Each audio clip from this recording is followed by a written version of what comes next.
guys, balik lagi di channel Telsa TV. Bersama kami di podcast Amburadul. Kembali lagi sama saya Jonathan dan saya Azra. Kali ini kita kedatangan guru nih. Bisa diperkenalkan Pak? Oke, perkenalkan. Nama saya Arya Indra Wijaya, guru pendidikan Pancasila yang baru. Oke. Saya baru saja mungkin Juli baru mengajar di sini. Iya. Seperti itu, menggantikan Bu Nino. Menggantikan Bu Nino, iya. Langsung ke pertanyaan saya Pak ya. Ya, silakan. Langsung saja.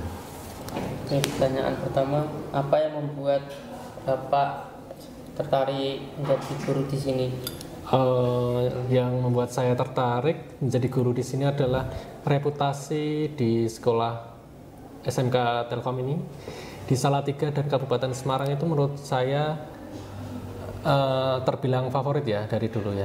Makanya terkait itu adanya bukaan lowongan pekerjaan, saya mencoba dari tes micro teaching, wawancara dan lain sebagainya, dan alhamdulillah saya diterima di sini. Diterima di sini Pak. Iya.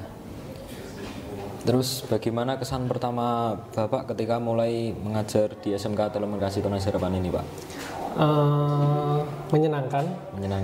Lalu yang membuat saya suka itu kan karakter orang yang berbeda-beda. Saya belajar dari siswa saya itu memahami karakter masing-masing orang itu berbeda-beda, tidak bisa saya paksakan begitu. Ada lagi? Menurut Bapak keunikan mengajar di SMK khususnya di jurusan telekomunikasi. Waduh, keunikan mengajar SMK khususnya di jurusan DKV. Bapak Arya tahu Pak? DKV. Tentang DKV. Sedikit-sedikit coba. Dikit-dikit ya. Kita coba. Ini dikat dulu apa? Enggak usah Pak, nanti dikat aja. Okay. Menurut Bapak, apa keunikan mengajar di SMK khususnya di jurusan DKV? Kalau saya mungkin tidak langsung ke DKV ya. Cuma penerapan itu saya lihat dari siswa-siswi saya yang dari jurusan DKV. Saya belajar apa itu teori DKV, lalu teori desain itu seperti apa, itu diajarkan secara langsung, dan memang bagi saya itu sangat seru begitu. Di sekolah lain DKV itu sangat jarang, apalagi di Salatiga gitu. Misalnya saja di SMK 2 tidak ada DKV, dan beberapa sekolah di Salatiga atau Kabupaten Semarang itu sangat minim DKV, seperti itu. Oke Pak. Terus apa tantangan terbesar saat pertama kali Bapak mengajar di sekolah ini Pak? Tantangan terbesar juga sama, memahami karakter siswa yang berbeda-beda. Jadi ada siswa yang pasif, saya harus melakukan tindakan apa, seperti apa. Lalu ada yang ekstrovert, introvert, seperti itu kan ada gimana ya. Jadi menurut saya itu masing-masing punya ciri khas sendiri. Jadi saya tidak bisa memaksakan kehendak saya gitu. Saya harus belajar tentang mereka, bagaimana memahami karakter yang berbeda-beda. Jadi di saat pembelajaran itu kita sama-sama senang, bukan hanya saya tapi mereka juga ikut senang begitu. Sehingga prestasi mereka alhamdulillah ini menurut saya ya naik seperti itu. Oke. Selanjutnya, metode mengajar agar siswa lebih mudah memahami materi apa? Oke, kalau memahami materi itu saya membuat seperti games. Contohnya saja Project Basic Learning, PCBL namanya. PCBL ya. Saya membuat itu, contoh aja membuat seperti mind map, tahu mind map? Ya. Iya, tahu Pak. Jadi baca konsep mengenai seperti gagasan para pendiri bangsa. Saya buatkan mind map. Lalu yang kelas 11 ini saya mau membuatkan game rahasia. Jadi setiap materi saya buatkan pos. Ada pos 1, pos 2, pos 3, pos 4, pos 5. Di mana di sana itu berbeda-beda tempatnya. Pos 1, pos 2 di kelas, pos 3, pos 4 di lapangan, pos 5 terakhir di perpustakaan seperti itu, sehingga mereka itu asik begitu, joyful. Kalau sekarang kan materinya kan atau kurikulumnya kan deep learning namanya, sehingga siswa itu harus senang, bukan hanya guru seperti itu. Jadi bagi saya sendiri bukan hanya kesenangan pribadi mengajar, tapi juga kesenangan siswa saya pikirkan seperti itu. Mudah diterima ya Pak? Mudah diterima? Iya, karena mudah diterima siswa juga. Oke Pak. Karena mereka senang. Terus apakah ada metode kreatif atau inovatif yang sering Bapak gunakan di kelas? Iya, saya lakukan proyek itu. Banyak proyek yang saya lakukan, contohnya yang saya bilang tadi, PJBL, PBL, metode jigsaw, lalu metode kooperatif yang lainnya.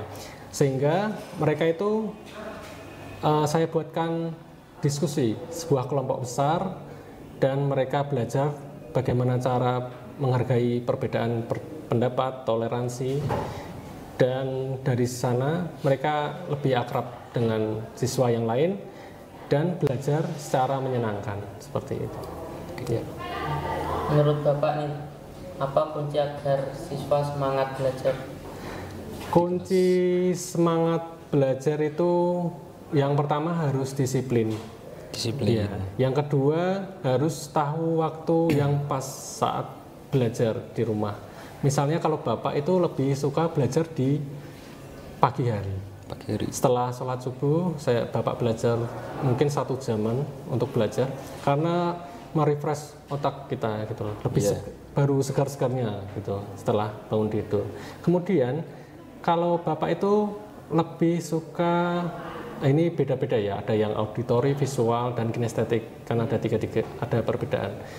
Kalau Bapak lebih suka mencatat, jadi ketika memotivasi siswa untuk bagaimana belajar yang baik, itu harus ditentukan kesenangan mereka belajar itu caranya seperti apa. Ada yang jalan kaki, ada yang mencatat, ada yang mendengarkan dengan video, itu berbeda-beda.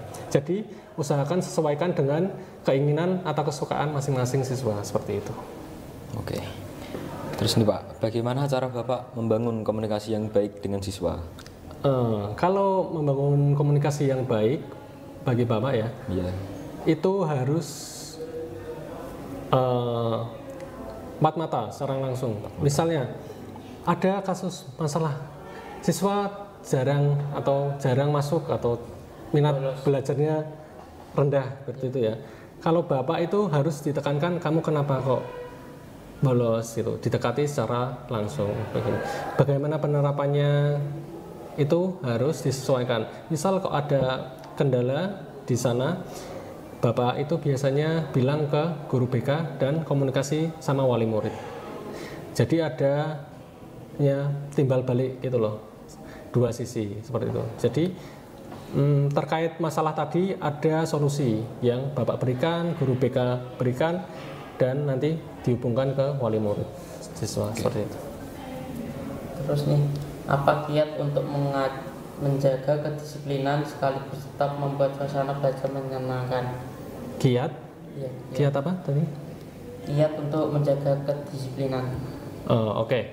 Jadi kedisiplinan itu tidak langsung bisa diterapkan ya bagi siswa satu sama lain.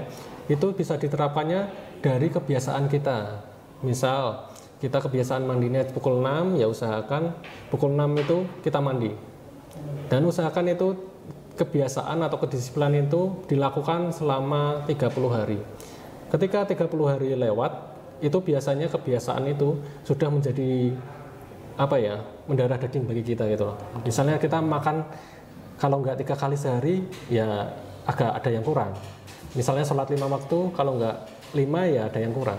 Itu karena kita kebiasaan, dan kebiasaan itu harus dilakukan selama 30 hari seperti itu bagi Bapak. Ketika 30 hari belum dilaksanakan, itu agak sulit kedisiplinan itu. Itu ada teorinya seperti itu. Oke. Terus nih Pak, menurut Bapak bagaimana cara guru bisa menghubungkan materi pelajaran dengan dunia industri atau kerja agar lebih relevan bagi siswa SMK nih Pak? Oke, Kalau kalian kan SMK ya. Iya. Kalau Bapak pribadi itu ketika SMK ya, setelah ini kan kebanyakan siswa atau murid itu langsung terjun ke dunia kerja. Iya. Nah, diusahakan punya relasi yang banyak dan diusahakan kalau mencari tempat PKL itu harus punya apa ya namanya, punya nama gitu, agak ternama gitu, sehingga ketika pengalaman dari tempat PKL tadi kamu bisa menerapkannya saat kamu kerja gitu. Seperti itu sih. Ya, sudah. Terus apa pesan Bapak untuk siswa SMK Telekomunikasi Tunas Harapan agar lebih bersemangat dalam belajar? Siswa. Ya. Iya. Oke, ketika siswa ingin semangat dalam atau antusias dalam melaksanakan pembelajaran dan belajar, itu kuncinya harus menyenangi apa yang ada dulu, seperti itu. Apapun harus disenangi. Contohnya, ketika pembelajaran PKN, kita harus bersemangat ketika gurunya datang dan kita harus fokus saat pembelajaran itu berlangsung. Sehingga ketika kita sudah bersemangat dan menyambut dengan hangat, itu biasanya ya energi itu timbal balik, energi positif itu timbal balik, dan guru akan merespon dengan cara menyenangkan juga, seperti itu. Yang terakhir nih Pak, Ya. apa harapan Bapak selama mengajar di SMK ini untuk kedepannya Pak? Apa tadi? Apa harapan Bapak selama mengajar di sekolah ini untuk kedepannya Pak? Oke, harapan Bapak adalah semoga SMK ini lebih sukses, lulus, Amin. membuat lulusan yang langsung siap kerja di berbagai bidang ya, dengan sebaik-baiknya begitu. Entah itu di luar Salatiga, Kabupaten Semarang, bahkan bisa ke kancah internasional, seperti itu harapan Bapak. Oke. Udah, iya. Oke, cukup sekian dari podcast kami dan terima kasih juga untuk Bapak Arya yang sudah datang ke podcast kita kali ini. Sampai jumpa di podcast kita selanjutnya. Jangan lupa subscribe, like, comment, and share ke teman-teman kalian nih semua. Dadah. Assalamualaikum.